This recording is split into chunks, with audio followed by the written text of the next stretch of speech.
హ్మ్. నేను రాంబాబు గారి దగ్గర మొన్నటి ఎలక్షన్ దాకా ఫోటోగ్రాఫర్‌గా పనిచేశాను.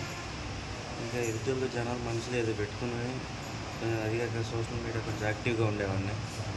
గుర్తు తెలియని వ్యక్తులు ఎవరో నా మీద దాడి చేశారు ఒక ఆరుగురు కలిసి. కొట్టి బట్టలు చింపి నడి రోడ్డు మీద కూర్చోబెట్టేసి వెళ్ళిపోయారు. యాక్టివ్‌గా ఉంటావు, రెండోసారి యాక్టివ్‌గా ఉంటారు. ఎవరన్నా వస్తారా మీ పార్టీలోళ్ళు ఎవరన్నా వస్తారా?